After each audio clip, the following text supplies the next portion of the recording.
हिवाळा संपलेला आहे, उन्हाळा सुरू झालाय आणि उन्हामुळे माणूस थंड पाणी पितं, त्याच्यामुळं आपला घसा दुखणं, मग त्यातून मग खोकला सुद्धा होऊ शकतो. मग खोकल्याचे वेगवेगळे प्रकार आहेत. तर पहिला खोकल्याचा प्रकार असतो की कफ झाला, बेंडके पडत असले तरी खोकला लागतो.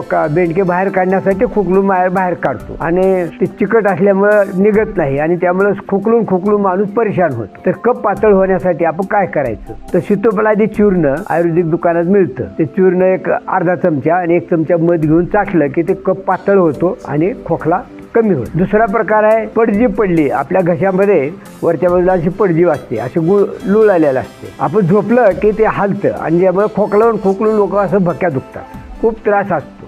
त्याच्यावर साधा उपाय आहे, उदबत्ती पेटवायची, ती विझवायची, ते लाल गुल असतो त्याला आ करायला लावायचा, आ आणि असं लुमलाय तर त्याला असं चटका द्यायचा खालून, पडजीव पडलेली वर हे होते आणि खोकला बंद होतो. आणि हा पडजी पडल्यावर दवाखान्यामध्ये ह्याला काही उपाय नाही, नुसते औषधं गोळ्या इंजेक्शन देत राहतात, माणूस परेशान होतो, खोकला चालू राहतो. तर हा साधा उपाय आहे, तर हे करून बघा आपण. हा घरगुती उपाय आहे. आवडलं तर कॉमेंट करा.